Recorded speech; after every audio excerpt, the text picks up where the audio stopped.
സത്യം സത്യമായി അരുളിയ തിരുവചനം, നിത്യസത്യമായി അരുളിയ ദിവ്യവചനം, ശാന്തിയായി ദീപമായി നമ്മിൽ തെളിദീപമായിതാ സത്യവചനം. വിടുതലായി രക്ഷയായി നമ്മിൽ നവജീവനായിതാ സത്യവചനം. സത്യം സത്യമാ, സത്യം സത്യമാ, സത്യം സത്യമാ, സത്യം സത്യമാ.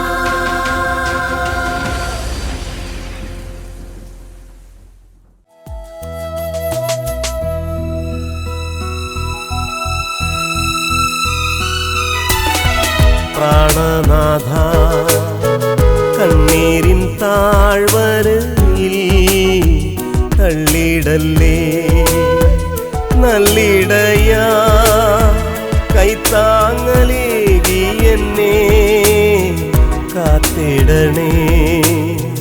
കന്മഷം പെരുകിടുന്നു, കണ്ണുകൾ നിറഞ്ഞിടുന്നു, ആശ്വാസത്തിൻ പൊൻകരം നീട്ടി എൻ്റെ കൺതുടയ്ക്കൂ. പ്രാണനാഥ കണ്ണീരിൻ താഴ്വരയിൽ തള്ളിടല്ലേ.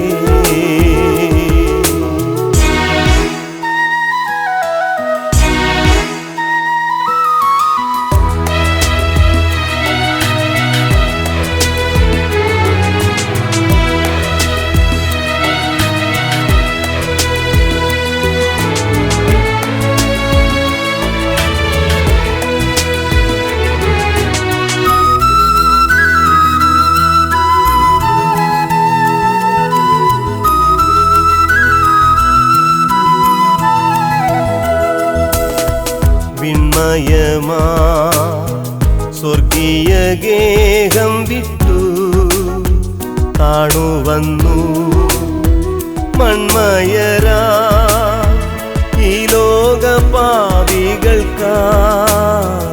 ജീവൻ വച്ചു. മുൾമുടി ശിരസിലേന്തി നിന്ദിതനായവനേ, കാൽക്കരങ്ങൾ ക്രൂശോടു ചേർത്തടിച്ചോ പ്രാണപ്രിയ. സത്യം സത്യമായി എന്ന ദൈവവചന സന്ദേശത്തിലേക്ക് ഏവർക്കും സ്വാഗതം.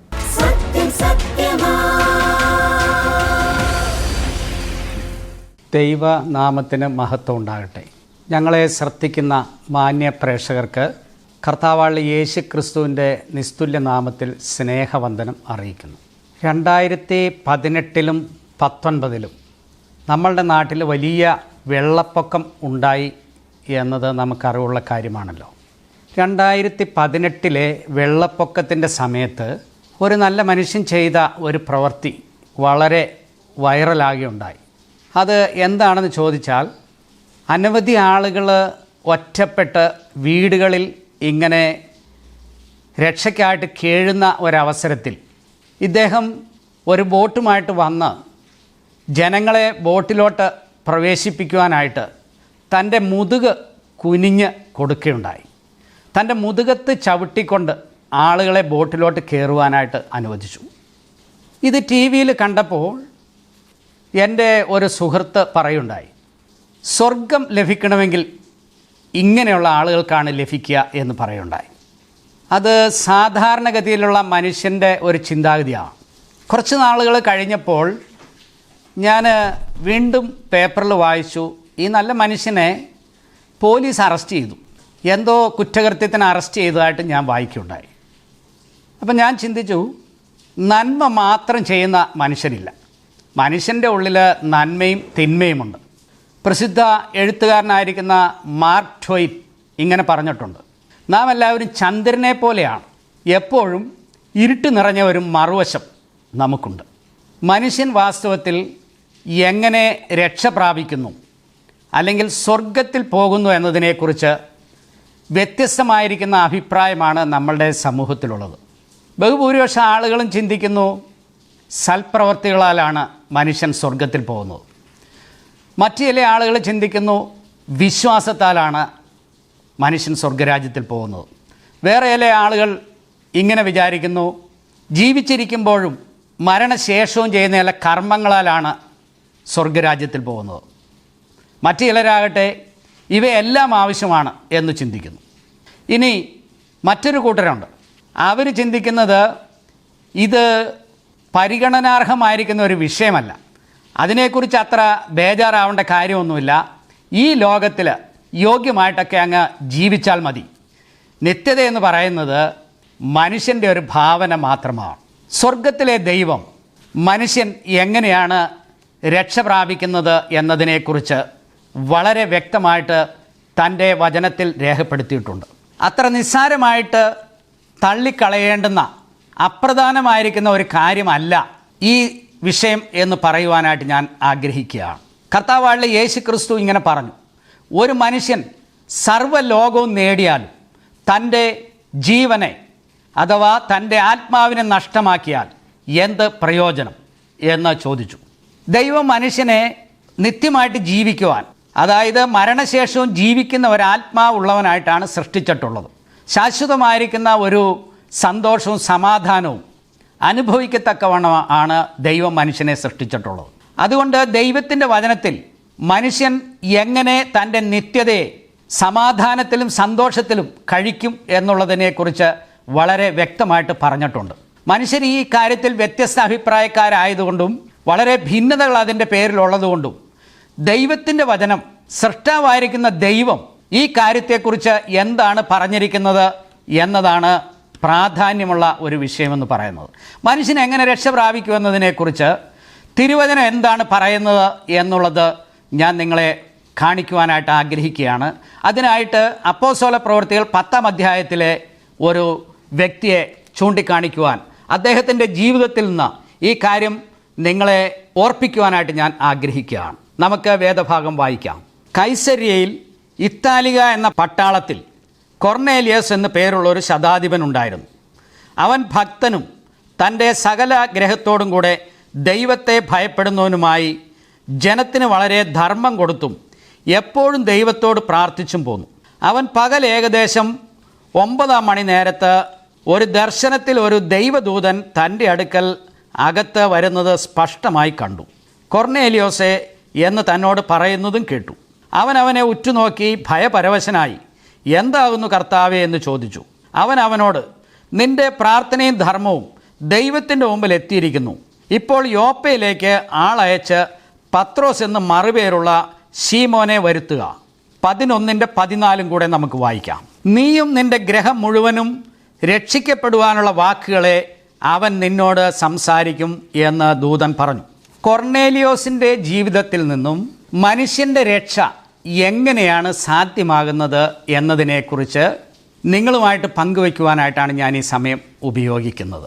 കൊർണേലിയോസിൻ്റെ ജീവിതവും അവൻ്റെ സ്വഭാവത്തിൻ്റെ പ്രത്യേകതകളും ദൈവം അവനോട് ഇടപെടുന്ന വിധവും പഠിച്ചാൽ യഥാർത്ഥത്തിൽ മനുഷ്യൻ എങ്ങനെ ആത്മരക്ഷ പ്രാപിക്കുന്നു എന്നുള്ള കാര്യം വളരെ സ്പഷ്ടമായിട്ട് നമുക്ക് മനസ്സിലാക്കുവാനായിട്ടും പഠിക്കുവാനായിട്ടും കഴിയും.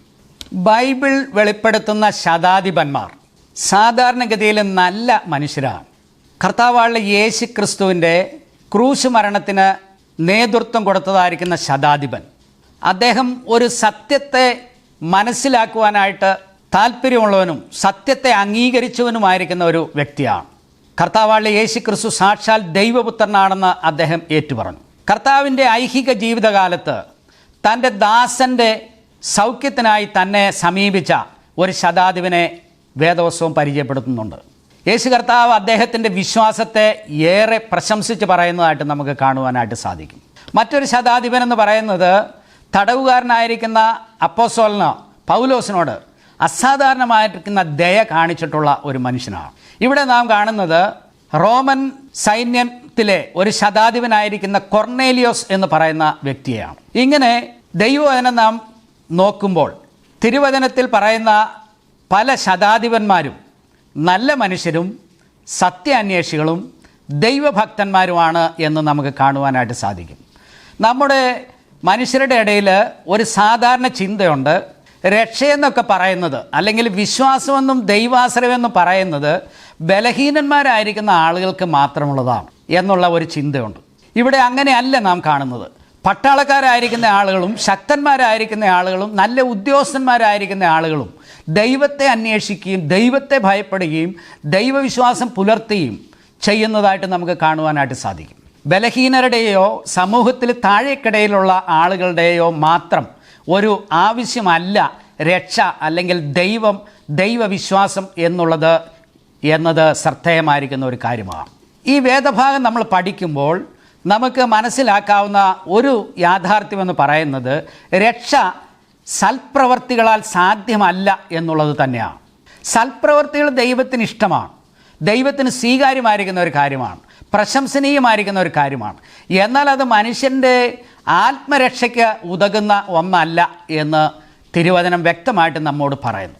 വളരെ സൽപ്രവർത്തികൾ ചെയ്തതായിരിക്കുന്ന ഭക്തനായിരിക്കുന്ന ഈ മനുഷ്യനോട് ദൈവദൂതൻ പറയുന്നത് പത്രോസിനെ വരുത്തി നിന്റെ രക്ഷയ്ക്ക് ആവശ്യമായിരിക്കുന്ന സുവിശേഷം കേൾക്കുക എന്നുള്ളതാണ് എന്നത് ശ്രദ്ധേയമാണ്. ദൈവത്തിൻ്റെ വചനം ഇങ്ങനെ പറയുന്നു, കൃപയാലല്ലോ നാം വിശ്വാസം മൂലം രക്ഷ പ്രാപിക്കുന്നു, അതിന് നിങ്ങൾ കാരണമല്ല, ദൈവത്തിൻ്റെ ദാനമത്രയാകുന്നു, ആരും പ്രശംസിക്കാതിരിപ്പാൻ സൽപ്രവർത്തികളും കാരണമല്ല. ലോകത്തിൽ പൊതുവെയുള്ളതും ഒരുപക്ഷെ ഭൂരിപക്ഷമുള്ള ഒരു ചിന്താഗതി എന്ന് പറയുന്നത് സൽപ്രവർത്തികൾക്കനുസരിച്ചാണ് മനുഷ്യൻ്റെ ആത്മരക്ഷ എന്നുള്ള ചിന്തയാണ്. മനുഷ്യൻ്റെ ഹൃദയത്തിലൊരു ചിന്തയുണ്ട്, ദൈവം മനുഷ്യൻ്റെ പ്രവർത്തികളെ തൂക്കി നോക്കും, സൽപ്രവർത്തി കൂടുതൽ ചെയ്തിട്ടുള്ള ആളുകളെ സ്വർഗത്തിൽ വയ്ക്കും, ദുഷ്പ്രവർത്തികൾ കൂടുതൽ ചെയ്തിട്ടുള്ള ആളുകളെ നരകത്തിലോട്ടും വിടും എന്നുള്ള ഒരു ചിന്തയുണ്ട്. യഥാർത്ഥത്തിൽ അത് ശരിയായിരിക്കുന്ന ഒരു ചിന്തയല്ല, അത് യാഥാർത്ഥ്യമല്ല എന്ന് കാണുവാനായിട്ട് സാധിക്കും. കാരണം നീതിമാനായിരിക്കുന്ന ദൈവത്തിന് പാപത്തെ ശിക്ഷിക്കാതിരിക്കുവാനായിട്ട് കഴിയുകയില്ല എന്നുള്ളതാണ്. മറ്റൊരു കാരണമെന്ന് പറയുന്നത് സൽപ്രവൃത്തികൾ മാത്രം ചെയ്യുന്ന ഒരു മനുഷ്യനും ഇല്ല. മനുഷ്യൻ്റെ സൽപ്രവൃത്തികൾ ദൈവത്തിൻ്റെ മുൻപാകെ കറ പുരണ്ട തുണി പോലെയത്രേ എന്നാണ് തിരുവചനം നമ്മോട് പറയുന്നത്. അതുകൊണ്ട് തിരുവചനം നമ്മൾ വായിക്കുകയും പഠിക്കുകയും ചെയ്യുമ്പോൾ ഒരു മനുഷ്യൻ തൻ്റെ സൽപ്രവൃത്തികളാൽ രക്ഷ പ്രാപിക്കുന്നില്ല എന്നത് വളരെ സ്പഷ്ടമായിട്ട് നമുക്ക് മനസ്സിലാക്കുവാനായിട്ട് സാധിക്കുന്നതാണ്. കൊർണേലിയസിൻ്റെ ജീവിതവും അത് തന്നെയാണ് നമ്മോട് പറയുന്നത്.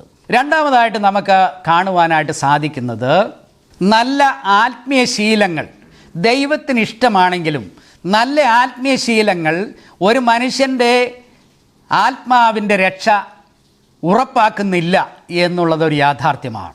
ആത്മീയ ശീലങ്ങൾ നല്ലതാണ്. കൊർണേലിയസ് ധാരാളം പ്രാർത്ഥിക്കുന്ന ഒരു മനുഷ്യനാണ്. തൻ്റെ ഈ പ്രാർത്ഥനകൾ ദൈവസന്നിധിയിൽ എത്തിയെന്ന് നാം പറയുന്നുണ്ട്. പക്ഷേ അവൻ്റെ രക്ഷയ്ക്കായിട്ടുള്ള ഒരു മാർഗമായിട്ട് അതിനെ കാണുവാനായിട്ട് കഴിയുകയില്ല. കാരണം ഇങ്ങനെ പ്രാർത്ഥിക്കുന്ന ഒരു വ്യക്തിയോട് തിരുവചനം പറയുന്നത്, ദൈവത്തിൻ്റെ ദൂതൻ പറയുന്നത്, പത്രോസിനെ വരുത്തി സുവിശേഷത്തിൻ്റെ പ്രസംഗം കേൾക്കുക, അത് സ്വീകരിക്കുക എന്നുള്ള ഒരു യാഥാർത്ഥ്യമാണ്. ഇന്ന് നമ്മൾ സമൂഹത്തിലോട്ട് നോക്കുമ്പോൾ ആത്മീയമായിരിക്കുന്ന ധാരാളം ആചാരങ്ങളെ നിരന്തരമായിട്ട് ചെയ്യുന്നവരെ നമുക്ക് കാണുവാനായിട്ട് സാധിക്കും. എന്നും പള്ളിയിൽ പോകുന്ന ആളുകളെ നമുക്ക് കാണാനായിട്ട് സാധിക്കും. അവരുടെ വിചാരം ഇങ്ങനെയുള്ള ഈ നിരന്തരമായിരിക്കുന്ന ആത്മീയ ശീലങ്ങൾ അവരെ രക്ഷിക്കുമെന്നുള്ളതാണ്. പക്ഷേ സങ്കടകരമായിരിക്കുന്ന ഒരു കാര്യം എന്താണെന്ന് ചോദിച്ചാൽ, എന്നും പള്ളിയിൽ പോകുന്ന ആളുകൾ രാവിലെ പള്ളിയിൽ പോവുകയും ഉച്ചയാകുമ്പോൾ ബാറിലോട്ട് പോവുകയും ചെയ്യുന്ന ഒരു സാധാരണ കാഴ്ചയാണ്. നമുക്ക് മനസ്സിലാക്കുവാനായിട്ട് സാധിക്കുന്നത് എന്താണെന്ന് ചോദിച്ചാൽ, ആത്മീയമായിരിക്കുന്ന ഇങ്ങനെയുള്ള ശീലങ്ങളൊന്നും ഒരു മനുഷ്യാത്മാവിനെ വീണ്ടും ജനനത്തിലോട്ടോ നിത്യജീവനിലോട്ടോ പ്രവേശിപ്പിക്കുന്നില്ല എന്നുള്ള ഒരു യാഥാർത്ഥ്യമാണ്. മനുഷ്യർക്ക് രൂപാന്തരം വരുത്തുവാൻ, ഹൃദയങ്ങൾക്ക് മാറ്റം വരുത്തുവാൻ, ഹൃദയങ്ങളെ പുതുക്കുവാനായിട്ട് മനുഷ്യരുടെ ഇങ്ങനെയുള്ള കർമ്മങ്ങൾക്കൊന്നും സാധ്യമല്ല എന്ന് കാണുവാനായിട്ട് സാധിക്കും. വീണ്ടും ജനനത്തിലോട്ട് ഒരു മനുഷ്യനെ കൊണ്ടുവരുന്നത് കർത്താവായ യേശു ക്രിസ്തുവിൽ അവൻ വിശ്വാസം അർപ്പിക്കുമ്പോൾ ദൈവത്തിൻ്റെ പരിശുദ്ധാത്മാവ് അവൻ്റെ ഹൃദയത്തിൽ ചെയ്യുന്ന ഒരു പ്രക്രിയയാണ്. അല്ലാതെ നിരന്തരമായിരിക്കുന്ന ചില ആത്മീയ ശീലങ്ങളുള്ളത് കൊണ്ടോ പള്ളിയിൽ പോയതുകൊണ്ടോ മറ്റേതെങ്കിലും തരത്തിലുള്ള കർമ്മങ്ങൾ നിരന്തരം ചെയ്തതുകൊണ്ടോ ഒരു മനുഷ്യനും ഒരു നിത്യരക്ഷയ്ക്ക് യോഗ്യനായിട്ട് തീരുന്നില്ല എന്നുള്ളത് ഒരു യാഥാർത്ഥ്യമാണ്. കൊർന്നേലിയോസിൻ്റെ ജീവിതത്തിൽ ഈ സംഭവത്തിൽ നിന്ന് നമുക്ക് പഠിക്കാവുന്ന മറ്റൊരു പാഠം അത് തന്നെയാണ്. മൂന്നാമതായിട്ട് ഞാൻ നിങ്ങളെ ഓർപ്പിക്കുവാൻ ആഗ്രഹിക്കുന്നത്, നമ്മുടെ വ്യക്തിപരമായിരിക്കുന്ന യോഗ്യതകൾ നമ്മെ രക്ഷയ്ക്ക് മതിയായവനാക്കുന്നില്ല എന്നുള്ള യാഥാർത്ഥ്യമാണ്. കൊർന്നേലിയസിനെ സംബന്ധിച്ച് പറഞ്ഞാൽ അദ്ദേഹം ഒരു ശതാധിപനാണ്, അതായത് 100 പട്ടാളക്കാരുടെ അധിപതിയാണ്, ഒരു സൈനിക ഓഫീസറായിരിക്കുന്ന ഒരു മനുഷ്യനാണ്. മാത്രമല്ല സമൂഹത്തിൽ മാന്യമായിരിക്കുന്ന ഒരു സ്ഥാനം പുലർത്തുന്ന ഒരാളാണ്. നല്ല സാക്ഷ്യം കൊണ്ടവനെന്നാണ് നാം അവനെക്കുറിച്ച് വായിക്കുന്നത്. അദ്ദേഹത്തിൻ്റെ പദവി, അദ്ദേഹത്തിൻ്റെ വ്യക്തിപരമായിരിക്കുന്ന യോഗ്യതകൾ അതെല്ലാം വളരെ മികച്ചത് തന്നെയാണ്. പക്ഷേ ആ വ്യക്തിപരമായിരിക്കുന്ന നല്ല യോഗ്യത ഉള്ള വ്യക്തി അതിനാൽ തന്നെ സ്വർഗരാജ്യം പ്രാപിക്കുകയില്ല. നമ്മുടെ സമൂഹത്തിൽ അങ്ങനെ ഒരു ചിന്തയുണ്ട്. സുവിശേഷം പറയുന്ന ഒരു വ്യക്തി എന്നുള്ള നിലയിൽ എനിക്ക് അനുഭവമുള്ള ചില കാര്യമാണ്. ചില നല്ല യോഗ്യരായിരിക്കുന്ന, നല്ല ജോലിയൊക്കെയുള്ള, സമ്പന്നരായിരിക്കുന്ന, അല്ലെങ്കിൽ വ്യക്തിപരമായിരിക്കുന്ന ചില ഗുണവിശേഷങ്ങളുള്ള ആളുകളുടെ അടുക്കലോട്ട് സുവിശേഷവുമായിട്ട് ചെല്ലുമ്പോൾ അദ്ദേഹം പലപ്പോഴും പറയും, ഞങ്ങൾക്ക് ഇതിൻ്റെ ആവശ്യമില്ല, ഞാൻ ഇന്ന് നല്ല നിലയിലാണ്, ദൈവം എന്നെ അനുഗ്രഹിച്ചിരിക്കുന്നു, നിങ്ങൾ അവരോട് പറയും, അപ്പുറത്തുള്ളവരോട് പറയും എന്ന് പറയുന്നത് എനിക്ക് അനുഭവപ്പെട്ടിട്ടുണ്ട്. സമൂഹത്തിൽ അങ്ങനെ ഒരു ചിന്താഗതിയുണ്ട്. യോഗ്യരായിരിക്കുന്ന ആളുകൾക്ക് പ്രത്യേകമായിട്ടും സുവിശേഷമൊന്നും കേൾക്കേണ്ടതോ സ്വീകരിക്കേണ്ടതോ ആയിരിക്കുന്ന ആവശ്യമില്ല എന്നുള്ള ഒരു ചിന്ത ഉണ്ട് എന്നുള്ളതൊരു യാഥാർത്ഥ്യമാണ്. എന്നാൽ വാസ്തവത്തിൽ ഈ യോഗ്യതകൾ അവനെ ഹൃദയ കാഠിന്യത്തിലോട്ടോ വൃഥാഭിമാനത്തിലോട്ടോ ഒക്കെ നയിക്കും എന്നതിനേക്കാൾ ഉപരിയായിട്ട് അത് ദൈവസന്നിധിയിൽ നിലനിൽക്കുന്ന രക്ഷയ്ക്ക് യോഗ്യമായിട്ടുള്ള ഒരു പദവികളോ അനുഗ്രഹങ്ങളോ അല്ല എന്നുള്ളതൊരു യാഥാർത്ഥ്യമാണ്. അത്തരം അനുഗ്രഹങ്ങളും അത്തരം പദവികളുമെല്ലാം ഈ ലോകത്തിൽ വെച്ച് തന്നെ നഷ്ടപ്പെട്ടു പോകുന്ന, നശിച്ചു പോകുന്ന ഒന്നാണ് എന്ന് കാണുവാനായിട്ട് നമുക്ക് സാധിക്കും. അവസാനമായിട്ട് ഞാൻ നിങ്ങളെ ഓർപ്പിക്കുന്നത്, മനുഷ്യൻ്റെ ആത്മരക്ഷ സാധിക്കുന്നത് സുവിശേഷത്തിൻ്റെ സ്വീകരണത്താലാണ് എന്ന സത്യമാണ്. കൊർന്നേലിയോസിനോട് ദൈവത്തിൻ്റെ ദൂതൻ പറയുന്നത്, അപ്പോസ്തലനായ പൗലോസിനെ വരുത്തി നീയും നിൻ്റെ കുടുംബവും രക്ഷ പ്രാപിക്കുന്നതായിരിക്കുന്ന സുവിശേഷം കേൾക്കുവാനായിട്ടാണ്. ഏതൊരു മനുഷ്യനും ദൈവമുമ്പാകെ യോഗ്യനായിട്ട് തീരുന്നത് തൻ്റെ പുത്രനായ യേശു ക്രിസ്തുവിലൂടെയുള്ള സുവിശേഷത്തെ അവൻ സ്വീകരിക്കുമ്പോഴാണ്, അംഗീകരിക്കുമ്പോഴാണ്. ഇങ്ങനെ പറയുമ്പോൾ എന്താണ് സുവിശേഷമെന്ന് ചോദിച്ചാൽ, സുവിശേഷമെന്ന് പറയുന്നത് നല്ല വിശേഷമാണ്. ആ നല്ല വിശേഷം എന്താണെന്ന് പറഞ്ഞാൽ, പാപിയായിരിക്കുന്ന ഒരു മനുഷ്യന് കർത്താവായ യേശു ക്രിസ്തുവിൻ്റെ ക്രൂശ് മരണത്തിലൂടെ രക്ഷ പ്രാപിക്കുവാൻ സാധിക്കും എന്നുള്ളതാണ്. അത് പ്രവൃത്തി കൂടാതെയാണ്, ചെലവ് കൂടാതെയാണ്. കർത്താവായ യേശു ക്രിസ്തുവിൻ്റെ രക്തത്തിൻ്റെ ചെലവാണ് അതിനുവേണ്ടി വന്നിട്ടുള്ളത്. അതിനെ സ്വീകരിക്കുന്ന ഏതൊരാൾക്കും രക്ഷ പ്രാപിക്കുവാനായിട്ട് സാധിക്കും എന്നുള്ളതാണ് സുവിശേഷം എന്ന് പറയുന്നത്. സുവിശേഷത്തെക്കുറിച്ച് പറയുമ്പോൾ അപ്പോസ്തലനായിട്ട് പൗലോസ് പറയുന്നത്, ദാവീദിൻ്റെ സന്തതിയായി ജനിച്ചിട്ട് മരിച്ച് ഉയർത്തെഴുന്നേറ്റിരിക്കുന്ന കർത്താവായ യേശു ക്രിസ്തുവിനെ ഓർത്തുകൊള്ളുവിൻ, അതാകുന്നു എൻ്റെ സുവിശേഷം എന്നാണ് അപ്പോസ്തലനായ പൗലോസ് പറയുന്നത്. അപ്പോൾ എന്താണ് പാപിയായിരിക്കുന്ന ഒരു മനുഷ്യൻ രക്ഷയ്ക്കായിട്ട് വിശ്വസിക്കേണ്ടത് എന്ന് ചോദിച്ചാൽ, അല്ലെങ്കിൽ അവനെ രക്ഷിക്കുന്ന സുവിശേഷം എന്താണെന്ന് ചോദിച്ചാൽ, കർത്താവായ യേശു ക്രിസ്തുവിൻ്റെ ജനന മരണ പുനരുദ്ധാനങ്ങളാണ്. കർത്താവായ യേശു ക്രിസ്തു സാക്ഷാൽ ദൈവമായിരിക്കുന്നവൻ, കാലങ്ങൾക്ക് അതീതനായിരിക്കുന്ന ദൈവം കാലസമ്പൂർണതയിൽ സ്ത്രീയുടെ സന്തതിയായി ജനിച്ച് ഈ ഭൂമിയിലോട്ട് വന്നു. യേശു കർത്താവ് ഭൂമിയിലോട്ട് വന്നത് മരിക്കുവാനായിട്ടാണ്. മനുഷ്യവർഗത്തിൻ്റെ, എൻ്റെയും എൻ്റെ സുഹൃത്തെ താങ്കളുടെയും പാപങ്ങളെ ഏറ്റെടുത്തുകൊണ്ട് ആ പാപത്തിൻ്റെ പരിഹാരമായിട്ട് ആ കാൽവരി ക്രൂശിൽ തൻ്റെ ജീവനെ ബലിയായിട്ട് കൊടുക്കുവാനായിട്ടാണ് കർത്താവായ യേശു ക്രിസ്തു ഈ ഭൂമിയിലോട്ട് വന്നത്. ആ സത്യം അംഗീകരിച്ചുകൊണ്ട്, ഞാനൊരു പാപിയാണ്, എൻ്റെ പാപങ്ങൾക്ക് വേണ്ടിയാണ് കർത്താവെ നീ മരിച്ചത് എന്നുള്ള യാഥാർത്ഥ്യം ഉൾക്കൊള്ളുകൊണ്ട് നിങ്ങളുടെ പാപങ്ങളെ ഏറ്റു പറഞ്ഞ് ആ പാപത്തിൻ്റെ ക്ഷമ പ്രാപിക്കുന്നുവെങ്കിൽ, ആ യേശുവിനെ രക്ഷകനും കർത്താവുമായിട്ട് സ്വീകരിക്കുന്നുവെങ്കിൽ, നിശ്ചയമായിട്ടും ദൈവം നിങ്ങളെ നിങ്ങളുടെ സൽപ്രവർത്തികളെ കൂടാതെ സൗജന്യമായിട്ട് രക്ഷിക്കുമെന്നുള്ളതാണ് സുവിശേഷമെന്ന് പറയുന്നത്. പ്രിയപ്പെട്ടവരെ, നമ്മൾ രക്ഷയ്ക്കായിട്ട് ദൈവത്തിൽ ആണ് ആശ്രയിക്കേണ്ടത്. കർത്താവായ യേശുക്രിസ്തുവിനെയാണ് വിശ്വസിക്കേണ്ടത്. വിശ്വാസം കേൾവിയാലും കേൾവി ദൈവത്തിൻ്റെ വചനത്താലും വരുന്നു എന്നുള്ളത് തിരുവചനം നമ്മോട് പറയുന്ന സത്യമാണ്. യേശുക്രിസ്തുവിൻ്റെ സുവിശേഷം അത് നമ്മൾ കേൾക്കുകയും ആ കേൾക്കുമ്പോൾ അതിൻ്റെ മുൻപിൽ നമ്മെ തന്നെ താഴ്ത്തുകയുമാണ് ചെയ്യേണ്ടത്. കർത്താവായ യേശുക്രിസ്തു എൻ്റെ പാപത്തിന് വേണ്ടിയാണ് മരിച്ചത് എന്നുള്ള യാഥാർത്ഥ്യം ഉൾക്കൊണ്ടുകൊണ്ട് അതിനെ വിശ്വസിക്കുകയും ആ യേശുക്രിസ്തുവിലൂടെയുള്ള രക്ഷ, ദൈവം സൗജന്യമായിട്ട് നൽകുന്ന രക്ഷ ഹൃദയത്തിലോട്ട് സ്വീകരിക്കുകയുമാണ് നാം ചെയ്യേണ്ടത്. കർത്താവെ, ഞാൻ പാപിയായിരിക്കുന്ന ഒരു മനുഷ്യനാണ്, എന്നോട് ക്ഷമിക്കണമേ, എൻ്റെ പാപങ്ങളെ ക്ഷമിച്ച് എന്നെ ഒരു ദൈവ പൈതലാക്കണമേ, എൻ്റെ ജീവിതം നിനക്കായിട്ട് ഞാൻ സമർപ്പിക്കുന്നു എന്ന് ഹൃദയപൂർവ്വം നാം പറയുന്നുവെങ്കിൽ യേശു കർത്താവ് നമ്മളുടെ ഹൃദയത്തിലോട്ട് വരും. തിരുവചനം പറയുന്നു, ഞാൻ വാതിൽക്കൽ നിന്ന് മുട്ടുന്നു, ആരെങ്കിലും എൻ്റെ ശബ്ദം കേട്ട് വാതിൽ തുറന്നാൽ ഞാൻ അകത്ത് പ്രവേശിച്ച് അവനോടും അവൻ എന്നോടും കൂടെ അത്താഴം കഴിക്കുമെന്ന് കർത്താവായ യേശുക്രിസ്തു നമ്മോട് പറയുകയാണ്. എന്നെ കേൾക്കുന്ന സുഹൃത്തെ, താങ്കളുടെ നിത്യരക്ഷയെക്കുറിച്ച് എന്താണ് വിശ്വസിച്ചിരിക്കുന്നത്? തിരുവചനം നമ്മോട് പറയുന്നത്, ദൈവത്തിൻ്റെ വചനം നമ്മോട് പറയുന്നത്, കർത്താവായ യേശു ക്രിസ്തുവിൽ വിശ്വസിക്കുക, നാം രക്ഷ പ്രാപിക്കുമെന്നുള്ള യാഥാർത്ഥ്യമാണ്. ആ യേശു കർത്താവ് നിങ്ങളെ നിശ്ചയമായും രക്ഷയ്ക്കായിട്ട് ക്ഷണിക്കുകയാണ്. അധ്വാനിക്കുന്നവരും ഭാരം ചുമക്കുന്നവരുമായുള്ളവരെ എൻ്റെ അടുക്കൽ വരുവിൻ, ഞാൻ നിങ്ങളെ ആശ്വസിപ്പിക്കാമെന്ന് കർത്താവ് പറഞ്ഞു. എൻ്റെ അടുക്കൽ വരുന്നവരുടെ ഹൃദയങ്ങൾക്ക് ആശ്വാസം ലഭിക്കും എന്നുള്ളത് കർത്താവിൻ്റെ വിലയേറിയ വാഗ്ദാനമാണ്. ഈ യേശുവിനെ നിങ്ങളുടെ ഹൃദയത്തിലോട്ട് രക്ഷകനും കർത്താവുമായിട്ട് സ്വീകരിച്ച് ദൈവ പൈതലാകുവാനായിട്ട് ഞങ്ങൾ നിങ്ങളെ ആഹ്വാനം ചെയ്യുകയാണ്. ഒരിക്കലും വ്യർത്ഥമായിരിക്കുന്ന പാരമ്പര്യങ്ങളിൽ പ്രശംസിക്കാതെ യേശുവിനെ രക്ഷകനായിട്ട് സ്വീകരിക്കൂ. അവൻ നിങ്ങളെ ഒരു നാളും കൈവിടുകയില്ല. അവൻ നിങ്ങളുടെ ഹൃദയത്തിലോട്ട് വരികയും ദൈവമയതിലാക്കി തീർക്കുകയും ചെയ്യും. നിങ്ങളുടെ ഹൃദയം ദൈവത്തിനായിട്ട് സമർപ്പിക്കുന്നുവെങ്കിൽ ധന്യമായിരിക്കുന്ന ഒരു നിത്യത നിങ്ങൾക്ക് കൈവരുമെന്നുള്ളത് ദൈവവചനം നമുക്ക് നൽകുന്ന ആശ്വാസമാണ്. ആ നിത്യതയിൽ ദൈവത്തോടൊത്ത് എന്നേക്കും വസിക്കുവാനായിട്ട് ദൈവാത്മാവ് നിങ്ങളെ ശക്തീകരിക്കട്ടെ. ദൈവനാമത്തിന് മഹത്വം ഉണ്ടാകട്ടെ.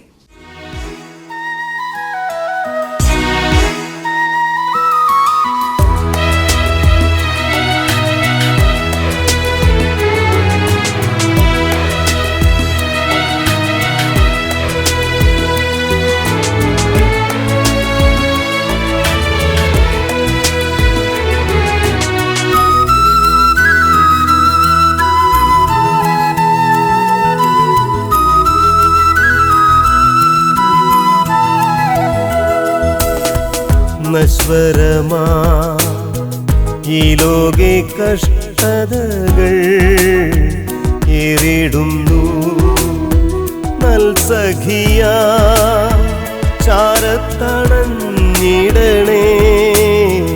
നല്ലിടയാ കൺതടം തുടച്ചിടുവാ, പൊൻകരം നീട്ടിടണേ. നാലാം നാളിൽ കല്ലറ മുൻപിൽ വന്നോരാശ്രയമേ,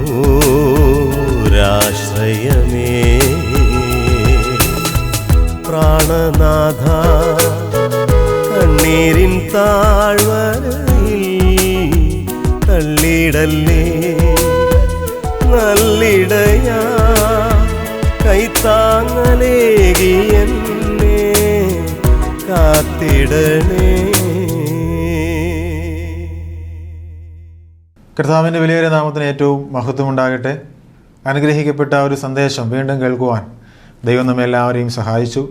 ഒരുപക്ഷെ ഞാനും നിങ്ങളും ആഗ്രഹിക്കുന്നത് ഈ ലോകത്തിൽ എല്ലാ സുഖങ്ങളും സമ്പാദിച്ച്, സുഖങ്ങൾ അനുഭവിച്ച്, എല്ലാ സ്വാതന്ത്ര്യത്തോടുകൂടെ ജീവിക്കാനും നമ്മുടെ സ്വന്തം ഇഷ്ടപ്രകാരം നടക്കുവാനും ഒക്കെയാണ് നമ്മൾ ആഗ്രഹിക്കുന്നത്. എന്നാൽ നാം പലപ്പോഴും മനഃപൂർവ്വമായി വിസ്മരിക്കുകയും മറന്നുകളയുകയും ചെയ്യുന്ന ഒരു യാഥാർത്ഥ്യമുണ്ട്. മനുഷ്യന് ഭൗതികമായിരിക്കുന്നൊരു തലം മാത്രമല്ല, അവൻ്റെ ഉള്ളിൽ ഒരു ആത്മാവിൻ്റെ അംശം, ഒരു ആത്മീക തലം ദൈവം മനുഷ്യനെ വെച്ചിട്ടുണ്ട്. മരണത്തോടുകൂടി അവസാനിക്കുന്നതല്ല മനുഷ്യൻ്റെ ജീവിതം, മറിച്ച് മരണത്തിനപ്പുറം ദൈവത്തോടുകൂടെ ഒരിക്കലും അവസാനിക്കാത്ത നിത്യമായിരിക്കുന്ന ഒരു ജീവിതത്തിലേക്ക് കൂടിയാണ് മനുഷ്യനെ ദൈവം ആക്കി വച്ചിരിക്കുന്നത്. അത് നരകത്തിലായാലും സ്വർഗത്തിലായാലും അത് നിത്യമായിരിക്കുന്ന ഒരു അനുഭവമാണ്. അതുകൊണ്ട് പ്രിയപ്പെട്ടവരെ, എൻ്റെ മരണശേഷം എൻ്റെ ആത്മാവ് സ്വർഗത്തിലായിരിക്കുമോ നരകത്തിലായിരിക്കുമോ എന്നുള്ള ചോദ്യം, അതിന് ഈ ഭൂമിയിൽ വെച്ച് ഉറപ്പുവരുത്തുകയും ഉത്തരം കണ്ടെത്തുകയും ചെയ്യേണ്ടത് നമ്മൾ ഓരോരുത്തരുടെയും ഉത്തരവാദിത്തമാണ്. ദൈവത്തിൻ്റെ വചനം പറയുന്നു, മനുഷ്യൻ പാപിയാണ്, പാപത്തിൻ്റെ ശമ്പളം മരണമാണ്. അങ്ങനെയെങ്കിൽ ഈ ലോകത്തിലെ സകല മനുഷ്യരും പോകുന്നത് നിത്യമായിരിക്കും നരകത്തിലേക്കായിരിക്കും. അതുകൊണ്ട് മനുഷ്യനെ സ്നേഹിക്കുന്ന ദൈവം മനുഷ്യൻ നശിച്ചു പോകരുത് എന്ന് ആഗ്രഹിക്കുന്നതുകൊണ്ട് മനുഷ്യന് രക്ഷയ്ക്കു വേണ്ടി സ്വർഗത്തിലെ ദൈവം ഒരു രക്ഷാകര പദ്ധതി ഒരുക്കി. ആ പദ്ധതിയാണ് കർത്താവായിരിക്കുന്ന യേശുക്രിസ്തു. യേശുക്രിസ്തു സത്യദൈവമാണ് എങ്കിലും മനുഷ്യനായി ഭൂമിയിലേക്ക് വന്ന് മനുഷ്യൻ്റെ പാപങ്ങൾ ഏറ്റെടുത്തുകൊണ്ട് മനുഷ്യൻ അനുഭവിക്കേണ്ട മരണം എന്ന ശിക്ഷ സ്വന്തം ശരീരത്തിലൂടെ, സ്വന്തം മരണത്തിലൂടെ അനുഭവിച്ചു തീർത്തു. ആ കർത്താവ് യേശുക്രിസ്തുവിനെ നോക്കിക്കൊണ്ട്, യേശുക്രിസ്തു മരിച്ചത് എൻ്റെ പാപത്തിന് വേണ്ടിയിട്ടാണ്, എൻ്റെ ശിക്ഷയാണ് കർത്താവ് അനുഭവിച്ച് തീർത്തത് എന്ന് ഹൃദയത്തിൽ വിശ്വസിച്ച് അംഗീകരിച്ച് ആ കർത്താവിനെ സത്യദൈവമായി, രക്ഷകനായി, നാഥനായി നമ്മുടെ ജീവിതത്തിലേക്ക് സ്വീകരിച്ചാൽ നമുക്ക് രക്ഷിക്കപ്പെടുവാനായിട്ട് സാധിക്കും. ആ നിലയിൽ രക്ഷിക്കപ്പെടുവാൻ, വിശ്വസിക്കുവാൻ ദൈവം നമ്മെ എല്ലാവരെയും സഹായിക്കുമാറാകട്ടെ. നമുക്ക് പ്രാർത്ഥിക്കാം. ഞങ്ങളെ സ്നേഹിക്കുന്ന സ്വർഗീയ നല്ല പിതാവേ, അങ്ങയുടെ പരിശുദ്ധമായ നാമത്തിനായി നന്ദിയോട് സ്തോത്രം. ഇന്ന് ഞങ്ങളെ കേൾപ്പിച്ച നിത്യജീവൻ്റെ വചനങ്ങൾക്കായി നന്ദിയോട് സ്തോത്രം ചെയ്യുന്നു. ഈ ലോകത്തിൽ എല്ലാ സുഖങ്ങളും അനുഭവിക്കുവാൻ ആഗ്രഹിക്കുന്ന ഹൃദയമുള്ളവനാണ് മനുഷ്യൻ. എന്നാൽ മനുഷ്യൻ്റെ ആത്മാവ് മരണശേഷം നിത്യമായി ദൈവത്തോടുകൂടെ വസിക്കുവാൻ തക്കവണ്ണം ദൈവം മനുഷ്യനെക്കുറിച്ച് ആഗ്രഹിക്കുന്നു. മനുഷ്യനെ സ്നേഹിക്കുന്നതുകൊണ്ട് അവന് രക്ഷാമാർഗം കർത്താവ് ഒരുക്കി. അത് കർത്താവായിരിക്കുന്ന യേശുക്രിസ്തുവാണ്. യേശുക്രിസ്തുവിൽ വിശ്വസിക്കുന്നവർക്ക് രക്ഷയുണ്ട് എന്നുള്ള വചനം കർത്താവെ ഇന്ന് മുഴങ്ങിക്കേട്ടു. ആ വചനങ്ങൾ ശ്രവിച്ച ഓരോ ഹൃദയത്തിലും ദൈവത്തിൻ്റെ വലിയ പ്രവർത്തനം അവിടെ നയിക്കണമേ. അവിടുന്ന് ഈ വചനങ്ങളൊക്കെയും വിശ്വസിപ്പാനും കർത്താവായ യേശുക്രിസ്തുവിൽ വിശ്വസിച്ച് രക്ഷ പ്രാപിപ്പാനും യേശുക്രിസ്തുവിനെ സത്യദൈവമെന്ന് തിരിച്ചറിയാനും അവിടുന്ന് സഹായിക്കണമേ എന്ന് പ്രാർത്ഥിക്കുന്നു. പ്രാർത്ഥന കർത്താവ് കേട്ടതുകൊണ്ട് സ്തോത്രം. യേശുക്രിസ്തുവിൻ്റെ വിലയേറിയ നാമത്തിൽ തന്നെ ആമേൻ. ഈ വചന സന്ദേശം നിങ്ങൾക്ക് അനുഗ്രഹമായി എന്ന് ഞങ്ങൾ വിശ്വസിക്കുന്നു. നിങ്ങളുടെ വിലപ്പെട്ട നിർദ്ദേശങ്ങളും പ്രാർത്ഥന ആവശ്യങ്ങളും ഞങ്ങളെ അറിയിച്ചാലും ഞങ്ങൾ നിങ്ങൾക്ക് വേണ്ടി പ്രാർത്ഥിക്കുന്നതായിരിക്കും. ഞങ്ങളുമായി ബന്ധപ്പെടേണ്ട വിലാസം Agape Gospel Ministries 126 Maithri Nagar, Ashramam, Kollam. Email ID satyamsatyamai@gmail.com. Phone number 8136936648. Bible സംബന്ധമായ നിങ്ങളുടെ സംശയങ്ങളും ചോദ്യങ്ങളും ഞങ്ങളുടെ വാട്സപ്പ് നമ്പറിലൂടെ ഞങ്ങളെ അറിയിച്ചാലും അതിനുള്ള ഉത്തരങ്ങൾ ഞങ്ങൾ നിങ്ങൾക്ക് നൽകുന്നതാണ്. അതോടൊപ്പം തന്നെ ഈ പ്രോഗ്രാമിൻ്റെ മറ്റ് സന്ദേശങ്ങളും പാട്ടുകളും കേൾക്കുവാനായി സത്യം സത്യമായി എന്ന യൂട്യൂബ് ചാനലും സത്യം സത്യമായി എന്ന ഫേസ്ബുക്ക് പേജും സന്ദർശിച്ചാലും ദൈവം നമ്മളെല്ലാവരെയും അനുഗ്രഹിക്കുമാറാകട്ടെ. സത്യം സത്യമാ, സത്യം സത്യം